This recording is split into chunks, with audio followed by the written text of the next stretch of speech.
ಬಾಗಲಕೋಟೆ ಜಿಲ್ಲೆ ಜಮಖಂಡಿಯಲ್ಲಿ ಜೂನ್ 30ರಂದು ಯುವಕರನ್ನ ಹಾಳು ಮಾಡುತ್ತಿರುವ ಮಾದಕ ವಸ್ತುಗಳನ್ನು ತಡೆಗಟ್ಟಲು ಎಲ್ಲರೂ ಒಗ್ಗಟ್ಟಾಗಿ ಕಾರ್ಯನಿರ್ವಹಿಸಬೇಕು ಎಂದು ಜಮಖಂಡಿ ಉಪವಿಭಾಗದ ಡಿವೈಎಸ್ಪಿ ಸೈಯದ್ ರೋಷನ್ ಜಮೀರ್ ಹೇಳಿದರು.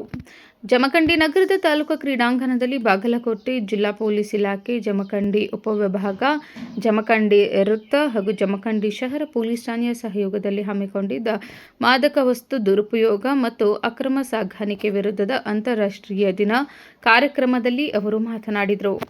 ಇತ್ತೀಚಿನ ದಿನಗಳಲ್ಲಿ ಮಾದಕ ವಸ್ತುಗಳ ಬಳಕೆ ಗ್ರಾಮೀಣ ಪ್ರದೇಶಗಳಿಗೂ ವ್ಯಾಪಿಸಿದ್ದು, ಶಾಲಾ ಕಾಲೇಜುಗಳ ಸುತ್ತಮುತ್ತಲೂ ನುಸುಳುತ್ತಿರುವುದು ಆತಂಕಕಾರಿ ಬೆಳವಣಿಗೆಯಾಗಿದೆ. ಯುವಕರು ದೇಶದ ಭವಿಷ್ಯವಾಗಿದ್ದು, ಅವರು ಮಾದಕ ವ್ಯಸನಗಳಿಗೆ ಬಲಿಯಾಗದೆ ಆರೋಗ್ಯಕರ ಜೀವನ ನಡೆಸಬೇಕು ಎಂದು ಹೇಳಿದರು. ಜಮಖಂಡಿ ಉಪವಿಭಾಗದಲ್ಲಿ ಮಾದಕ ವಸ್ತುಗಳ ವಿರುದ್ಧ ಜಾಗೃತಿ ಮೂಡಿಸಲು ಪ್ರತಿಯೊಂದು ಶಾಲೆ ಹಾಗೂ ಕಾಲೇಜಿನಲ್ಲಿ ಡ್ರಗ್ ಅವೇರ್ನೆಸ್ ಸಮಿತಿಗಳನ್ನು ರಚಿಸಲಾಗಿದೆ. ವಿದ್ಯಾರ್ಥಿಗಳು, ಶಿಕ್ಷಕರು, ಆಡಳಿತ ಮಂಡಳಿ ಸದಸ್ಯರು ಹಾಗೂ ಪೊಲೀಸ್ ಅಧಿಕಾರಿಗಳು ಸೇರಿ ಮಾದಕ ವ್ಯಸನ ತಡೆಗೆ ಕಾರ್ಯನಿರ್ವಹಿಸಲಿದ್ದಾರೆ. ಶಾಲಾ ಕಾಲೇಜುಗಳಲ್ಲಿ ಅಳವಡಿಸಲಾಗುವ QR ಕೋಡ್ ಮೂಲಕ ಮಾದಕ ವಸ್ತು ಬಳಕೆ ಅಥವಾ ಮಾರಾಟದ ಬಗ್ಗೆ ಗೌಪ್ಯವಾಗಿ ಮಾಹಿತಿ ನೀಡಬಹುದಾಗಿದೆ ಎಂದು ತಿಳಿಸಿದರು. ಬಹಳ ಇಂಪಾರ್ಟೆಂಟ್ ಇದೆ, ಕೇಳಿ ಎಲ್ಲರೂ ಕೂಡ, ಯಾರು ಮಾತಾಡಬಾರ್ದು. ಇವತ್ತಿನ ಸಮಾಜದಲ್ಲಿ ಬಹಳಷ್ಟು ಚಾಲೆಂಜಿಂಗ್ ಟಾಸ್ಕ್ ಆಗಿರ್ತಕ್ಕಂತಹ ಒಂದು ಸಬ್ಜೆಕ್ಟ್ ಯಾವುದಂದ್ರೆ ನಾರ್ಕೋಟಿಕ್ ಡ್ರಗ್ಸ್. ನಾರ್ಕೋಟಿಕ್ ಡ್ರಗ್ಸ್ ಏನಿದೆ, ಇದು ಯುವ ಸಮಾಜದ ಮೇಲೆ ಸಾಕಷ್ಟು ಪರಿಣಾಮವನ್ನು ಬೀರುತ್ತೆ. ಇದು ಬಾಗಲಕೋಟೆ ಜಿಲ್ಲೆನಲ್ಲಿ ಸುಮಾರು 50,000ಕ್ಕಿಂತ ಹೆಚ್ಚಿನ ಸಂಖ್ಯೆಯಲ್ಲಿ ವಿದ್ಯಾರ್ಥಿನಿಯರು ಇದ್ದಾರೆ. ಇಲ್ಲಿ ಈ ಒಂದು ಕಾರ್ಯಕ್ರಮದಲ್ಲಿ 2,000ಕ್ಕಿಂತ ಹೆಚ್ಚಿನ ವಿದ್ಯಾರ್ಥಿನಿಯರು ಈ ಒಂದು ಕಾರ್ಯಕ್ರಮದಲ್ಲಿ ತಾವೆಲ್ಲರೂ ಕೂಡ ಭಾಗವಹಿಸಿದ್ರ. ಅದೇ ರೀತಿ ಜಿಲ್ಲೆಯಲ್ಲಿ ಸುಮಾರು 50,000ಕ್ಕಿಂತ ಹೆಚ್ಚಿನ ವಿದ್ಯಾರ್ಥಿನಿಯರು ಈ ಜಿಲ್ಲೆನಲ್ಲಿ ಕಲಿತಾ ಇದ್ದಾರೆ.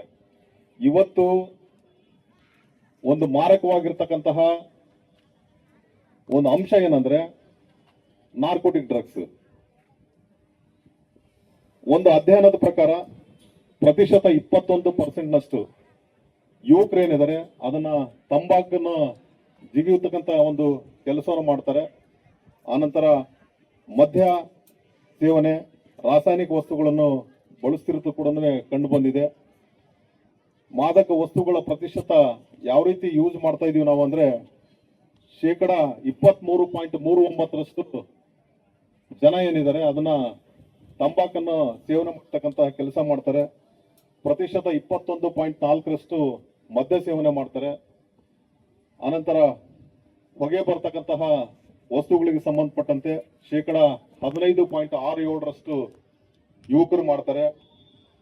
2.6% ಅಂದ್ರೆ ಹೆಚ್ಚು ಕಡಿಮೆ 3% ಏನಿದೆ ಗಾಂಜಾ ಸೇವನೆ ಮಾಡ್ತಾರೆ. ಈ ಒಂದು 2.6% ನಲ್ಲಿ ಯುವಕರ ಒಂದು ಕಾಂಟ್ರಿಬ್ಯೂಷನ್ ಎಷ್ಟಿದೆ ಅಂದ್ರೆ 53.85%. 53.85% ಯುವಕರೇನಿದ್ದಾರೆ ಗಾಂಜಾ ಸೇವನೆಗೆ ದಾಸರಾಗಿದ್ದಾರೆ. ಅದರಲ್ಲಿ ವಿಶೇಷವಾಗಿ 18ರಿಂದ 25 ವರ್ಷದೊಳಗಿನ ಯುವಕರೇನಿದ್ದಾರೆ ಈ ಒಂದು ಅತ್ಯಂತ ಅಪಾಯಕಾರಿ ಆದಂತಹ ಒಂದು ಗಾಂಜಾ ಸೇವನೆ ಹಾಗೂ ನಾರ್ಕೋಟಿಕ್ ಡ್ರಗ್ಸ್ಗಳಿಗೆ ದಾಸರಾಗಿದ್ದಾರೆ. ಈ ದೇಶವನ್ನು ಕಟ್ಟತಕ್ಕಂತಹ ಯುವಕರು ತಾವೇನಿದಿರಿ, ತಾವು ಮುಂದೆ ನಮ್ಮ ದೇಶದ ಪ್ರಜೆಗಳಾಗಿ ಈ ದೇಶವನ್ನು ಆಡಳಿತ ನಡೆಸೋರು ನೀವೆಲ್ಲರೂ ಕೂಡ. ಯುವಕರ ಒಂದು ಆರೋಗ್ಯ ಏನಿದೆ ಅದನ್ನ ತುಂಬಾ ಅದ್ಭುತವಾಗಿರ್ಬೇಕು, ಆರೋಗ್ಯಕರವಾಗಿರ್ಬೇಕು. ಯಾಕಂದ್ರೆ ದೇಶ ಕಟ್ಟತಕ್ಕಂಥ ನೀವುಗಳು ಮುಂದೆ ಈ ಸಮಾಜ ಏನಿದೆ ಒಂದು ಸರಿದಾರಿಗೆ ತರತಕ್ಕಂತಹ ಕೆಲಸ ಕಾರ್ಯಗಳು ನಿಮ್ಮಿಂದ ಆಗ್ಬೇಕು.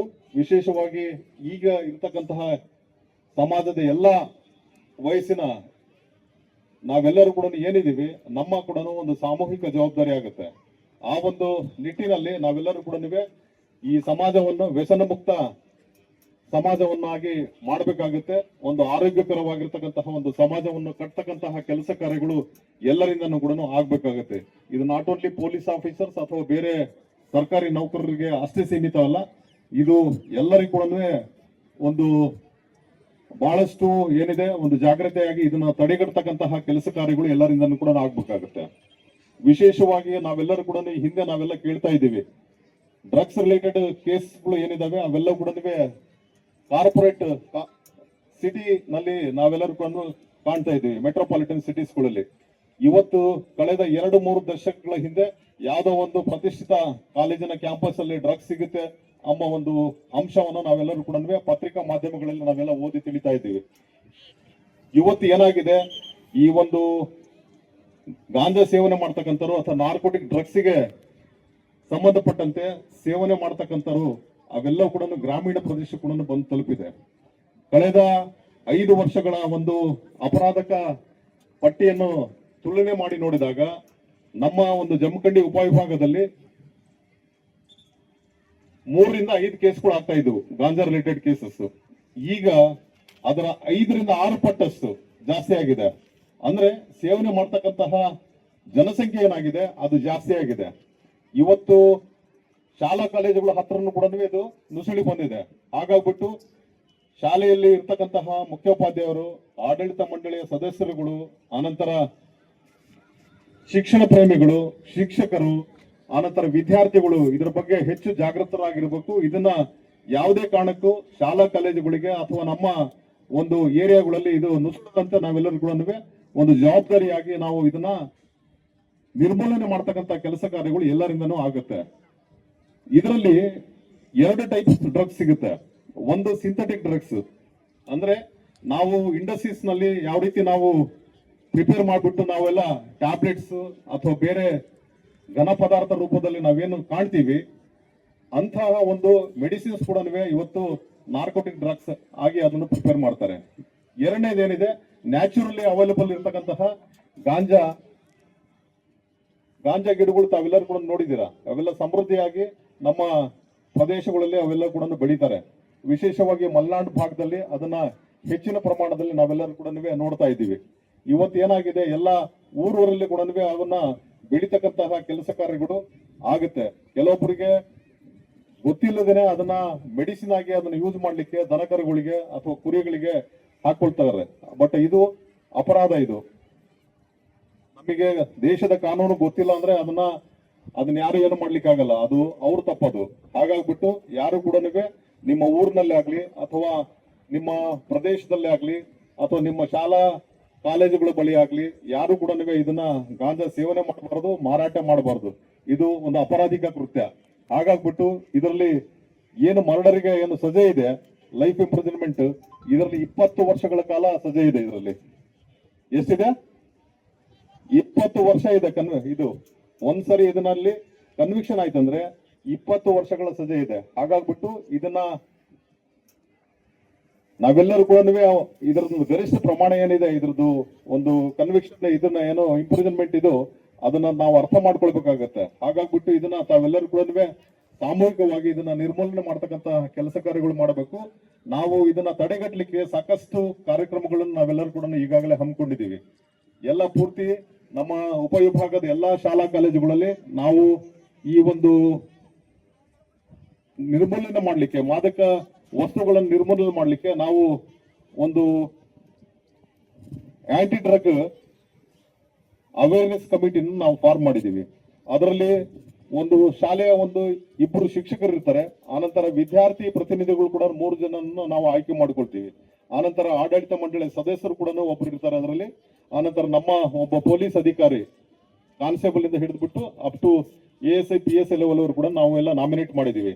ಅವರೆಲ್ಲರೂ ಕೂಡ ಇರ್ತಾರೆ. ಅದ್ರ ಜೊತೆಗೆ ಒಬ್ಬ ಮನೋವೈದ್ಯರು, ಸಲಹೆಗಾರರನ್ನು ಕೂಡ ಈ ಒಂದು ಆಂಟಿ ಡ್ರಗ್ ಅವೇರ್ನೆಸ್ ಕಮಿಟಿನಲ್ಲಿ ನಾವು ಇವರೆಲ್ಲರೂ ಕೂಡ ಮೆಂಬರ್ಸ್ ಕೂಡ ಮಾಡ್ಕೊಂಡಿದೀವಿ. ಇದರ ಉದ್ದೇಶ ಇಷ್ಟೇ, ಕ್ಯಾಂಪಸ್ ಆಮೇಲೆ ವಸತಿ ನಿಲಯಗಳಲ್ಲಿ ಏನಿದೆ. ಮತ್ತು ಉಪವಿಭಾಗಾಧಿಕಾರಿ ಶ್ವೇತಾ ಬಿಡ್ಕರ್ ಮಾತನಾಡಿ, ಮಾದಕ ವ್ಯಸನವು ವ್ಯಕ್ತಿಯ ಕುಟುಂಬ ಹಾಗೂ ಸಮಾಜದ ಮೇಲೆ ಗಂಭೀರ ಪರಿಣಾಮ ಬೀರುತ್ತವೆ.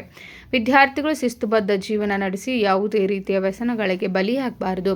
ಪ್ರತಿಯೊಬ್ಬ ವಿದ್ಯಾರ್ಥಿಯು ಆರೋಗ್ಯಕರ ಹಾಗೂ ಮಾದರಿ ಜೀವನ ನಡೆಸುವ ಸಂಕಲ್ಪ ಮಾಡಬೇಕು ಎಂದು ಕರೆ ನೀಡಿದರು. ಮನೆ ಒಳಗೆ ನಮ್ಮ ಎಲ್ಲ ಮಧ್ಯಮ ವರ್ಗದ ಕುಟುಂಬದಲ್ಲಿ ಈ ಒಂದು ವಿಷಯವನ್ನ ನಾವು ಯಾವಾಗ್ಲೂ ಫೇಸ್ ಮಾಡ್ಕೊಂತಿರ್ತೀವಿ. ನಮ್ಮ ಅಜ್ಜ ಇರ್ಬೋದು, ತಂದೆ ಇರ್ಬೋದು, ಅವ್ರು ಕುಡಿದು ಬರೋದು, ಯಾವುದೋ ಒಂದು ಅಕ್ಕಪಕ್ಕದ ಸಂಸಾರಗಳು ಹಾಳಾಗ್ತಿರೋದು, ಬಡತನ ಇರೋದು, ಆ ವಿಷಯವಾಗಿ ಮನೇಲಿ ಜಗಳ ಆಗೋದು, ಮಕ್ಕಳು ಅಭ್ಯಾಸ ಮಾಡ್ಲಾರ್ದೆ ಹಂಗೆ ಅದನ್ನ ಫೇಸ್ ಮಾಡೋದು, ಇದನ್ನೆಲ್ಲ ಆಲ್ಮೋಸ್ಟ್ ಇಲ್ಲಿರುವಂತಹ ಎಲ್ಲ ವಿದ್ಯಾರ್ಥಿನಿಯರು ಫೇಸ್ ಮಾಡಿರಿ. ಹೌದಾ? ಕೇಳ್ವಲ್ತ್ ನಂಗ? ಹೌದಾ? ನಮ್ಮ ಭಾರತ ದೇಶದ ಭವಿಷ್ಯ ಯಾರು ಅಂತಂದಾಗ ನೀವೆಲ್ಲರನ್ನ ನಾವು ಬಟ್ ಮಾಡಿ ಹೇಳ್ತೀವಿ, ಭಾರತ ದೇಶದ ಭವಿಷ್ಯ ಈಗಿನ ಮಕ್ಕಳು ಅಂತ ಹೇಳಿ. ಮಧ್ಯವಸನಗಳು ಅಂತ ಯಾವಾಗ ಕರಿತೀವಿ ಅಂತಂದ್ರ, of course there are so many drugs, ಬಹಳಷ್ಟು ಡ್ರಗ್ಗಳಿದಾವ. ನನಗ್ ಗೊತ್ತಿಲ್ಲ, ಸಾರಾಯಿ, ಗಾಂಜಾದ ಕಾಯ್ದೆ ಇರೋದ್ರಿಂದ ಒಂದಿಷ್ಟು ವಿಷಯಗಳು ಗೊತ್ತಿದಾವ. ಅದನ್ನ ಬಿಟ್ರೆ ನಮ್ಗೆ ಗೊತ್ತಿಲ್ಲದಿರುವಂತಹ ಡ್ರಗ್ಸ್ ಗಳು ಇಂಟರ್ನ್ಯಾಷನಲ್ ಲೆವೆಲ್ ಅಲ್ಲಿ ಸಿಕ್ಕಾಪಟ್ಟೆ ಮಾರಾಟನೂ ಆಗ್ತಾವ, ಸಿಕ್ಕಾಪಟ್ಟೆ ಯುವ ಪೀಳಿಗೆಯನ್ನ ಧ್ವಂಸ ಮಾಡೋದಕ್ಕೆ ಕಾಯ್ಕೊಂಡು ಕುಂತಿರ್ತವೆ. ಈಗ ನಮ್ಮ ಭವಿಷ್ಯವನ್ನ, ನಮ್ಮ ಭಾರತ ದೇಶದ ಭವಿಷ್ಯವನ್ನ, ನಮ್ಮ ಕರ್ನಾಟಕ ರಾಜ್ಯದ ಭವಿಷ್ಯವನ್ನ ನಿರ್ಮಾಣ ಮಾಡುವಂತದ್ದೆಲ್ಲ ನಮ್ಮೆಲ್ಲರದು ಜವಾಬ್ದಾರಿ. ಹೌದಾ? ಅದನ್ನ ಹೆಂಗ್ ಮಾಡ್ಬೇಕು? ನಾನು ಕರೆಕ್ಟ್ ಆಗಿರ್ಬೇಕು. ನೀವೀಗ ಪ್ರತಿಜ್ಞೆ ಮಾಡಿದ್ರಿ, ನಾನು ಯಾವುದೇ ಕಾರಣಕ್ಕೂ ಮುಂದಿನ ನನ್ನ ಜೀವನದಲ್ಲಿ ಮದ್ಯವ್ಯಸನಿ ಆಗೋದಿಲ್ಲ. ಯಾರಾದ್ರೂ ಆಗ್ಲಿಕ್ಕತ್ತಿದ್ರಂದ್ರ ಅವರನ್ನ ಅದರಿಂದ ಹೊರಗೆ ತೆಗೆದುಕೊಂಡು ಬರುವಂತಹ ಕೆಲಸವನ್ನ ಮಾಡ್ತೇನೆ. ನನ್ನ ಜೀವನವನ್ನ ಅತ್ಯಂತ ಆರೋಗ್ಯಯುತವಾಗಿ ನಾನು ರೂಪಿಸ್ಕೊಂತೇನೆ ಅಂತ ಹೇಳಿ ನೀವೆಲ್ಲ ಪ್ರಮಾಣ ವಚನ ಮಾಡಿದ್ರಿ. ಸೊ ಇದು ಯಾವಾಗ ಸಾರ್ಥಕ ಆಗ್ತದ ಅಂದ್ರ, ಭಾರತ ದೇಶದೊಳಗಿರುವಂತ ಪ್ರತಿಯೊಬ್ಬ ಪ್ರಜೆ, ನಾವು ಬೇರೆಯವ್ರದ್ದು ಕಂಪ್ಲೇಂಟ್ಸ್ ಹೇಳ್ಕೊಂತ ಹೋದಾಗ ನಮ್ಮ ಅಂಗಳದಲ್ಲಿರುವಂತ ಕಸನ ನಾವು ಕೇಳೋದೇ ಇಲ್ಲ. ಹೌದಾ? ಸೊ ಅದಕ್ಕೆ ನಮ್ಮ ಜೀವನವನ್ನ ಆರೋಗ್ಯಯುತವಾಗಿ ಮಾಡ್ಕೋಬೇಕು. ನಮ್ಮ ಜೀವನವನ್ನ ತಹಸೀಲ್ದಾರ್ ಅನಿಲ್ ಬಡ್ಗೇರ ಮಾತನಾಡಿ, ಯುವಕರು ಮಾದಕ ವಸ್ತುಗಳು, ಮದ್ಯಪಾನ ಮತ್ತು ಧೂಮಪಾನದಿಂದ ದೂರವಿದ್ದು ವಿದ್ಯಾಭ್ಯಾಸದ ಮೂಲಕ ರಾಷ್ಟ್ರ ನಿರ್ಮಾಣದಲ್ಲಿ ಪ್ರಮುಖ ಪಾತ್ರ ವಹಿಸಬೇಕು. ಒಬ್ಬ ವ್ಯಕ್ತಿಯ ವ್ಯಸನ ಇಡೀ ಕುಟುಂಬದ ಆರ್ಥಿಕ, ಸಾಮಾಜಿಕ ಹಾಗೂ ಮಾನಸಿಕ ಸ್ಥಿತಿಯ ಮೇಲೆ ದುಷ್ಪರಿಣಾಮ ಬೀರುತ್ತದೆ ಎಂದು ವಿದ್ಯಾರ್ಥಿಗಳಿಗೆ ತಿಳುವಳಿಕೆ ಹೇಳಿದರು. ತಮ್ಮ ವಿದ್ಯಾಭ್ಯಾಸವನ್ನ ಚೆನ್ನಾಗಿ ಮಾಡುವ ಮೂಲಕ ಭಾರತದ ಭಾವಿ ಪ್ರಜೆಗಳು ತಾವೆಲ್ಲರೂ ಭಾರತ ನಿರ್ಮಾಣದಲ್ಲಿ ಪ್ರಮುಖ ಪಾತ್ರವನ್ನ ವಹಿಸಬೇಕಾಗಿದೆ. ಆದರೆ ಇತ್ತೀಚಿನ ದಿನಗಳಲ್ಲಿ ಬದಲಾದ ಜಗತ್ತಿನಲ್ಲಿ ಈ ಮಾದಕ ವಸ್ತುಗಳು, ಇಂತಹ ದುಶ್ಚಟಗಳಿಗೆ ಬಲಿಯಾಗುವ ಮೂಲಕ ನಮ್ಮ ಯುವಕರು ತಪ್ಪು ದಾರಿಯನ್ನ ಹಿಡಿಯುವ ಮೂಲಕ ಸಮಾಜಘಾತುಕ ಚಟುವಟಿಕೆಗಳಲ್ಲಿ ತೊಡಗತಕ್ಕಂತಹದ್ದು ಬಹಳಷ್ಟು ಕಡೆ ನಾವು ಕಾಣ್ತಾ ಇದ್ದೇವೆ. ಅಂತಹ ಘಟನೆಗಳು ಆಗದಂತೆ ಈ ಮಾದಕ ವಸ್ತುಗಳ ಸೇವನೆಯಿಂದ ಆಗ್ತಕ್ಕಂತಹ ಏನು ಅನಾಹುತಗಳಿದಾವ ದೇಹದ ಮೇಲೆ ಮತ್ತು ಮಾನಸಿಕವಾಗಿ ಹಾಗೂ ಸಾಮಾಜಿಕವಾಗಿ ಯಾವ ರೀತಿಯಾಗಿ ಪ್ರಭಾವವನ್ನ ಬೀರ್ತೈತಿ ಹಾಗೂ ಸಮಾಜದಲ್ಲಿ ಒಂದು ಅಶಾಂತಿಯನ್ನ ಉಂಟು ಮಾಡ್ತೈತಿ ಅಂತಕ್ಕಂತಹ ಒಂದು ಜಾಗೃತಿಯನ್ನ ಮೂಡಿಸಬೇಕು ಅಂತಕ್ಕಂಥ ಉದ್ದೇಶದಿಂದ ಇವತ್ತಿನ ದಿನ ಇಷ್ಟು ಸಂಖ್ಯೆಯಲ್ಲಿ ಶಾಲಾ ಕಾಲೇಜುಗಳ ವಿದ್ಯಾರ್ಥಿಗಳನ್ನ ಸೇರಿಸುವ ಮೂಲಕ ಅಲ್ಲಿ ಜಾಗೃತಿಯನ್ನ ಮೂಡಿಸ್ತಕ್ಕಂಥದ್ದು ಈ ಕಾರ್ಯಕ್ರಮದ ಉದ್ದೇಶವಾಗಿದೆ.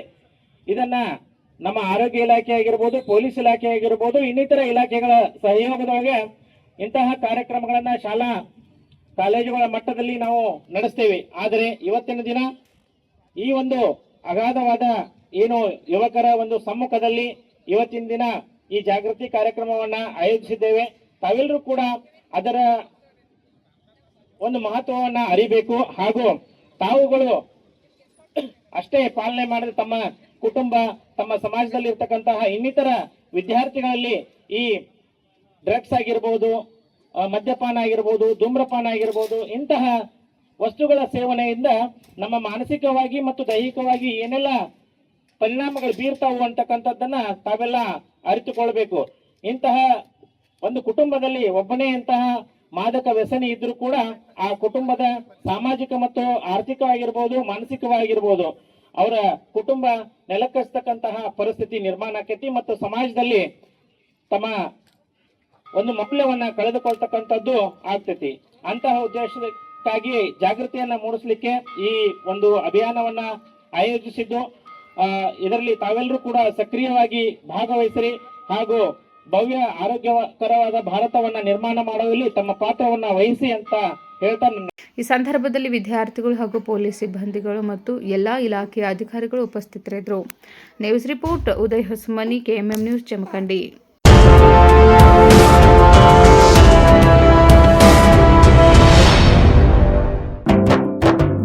जले दीप अंगना में होगी रोशन दुनिया, पलकों तले छा जाए चांद तारों का साया। रंगोली में खिले रंग खुशियों के भी तराने, तन मन झिलमिल जाए हर पल होंगे सुहाने। ये अटूट बंधन खिले हर आशियाना, रंग वस्त्रों का खजाना मन भाए आराधना। आराधना मारुति गली बेलगाम, मन भाए आराधना।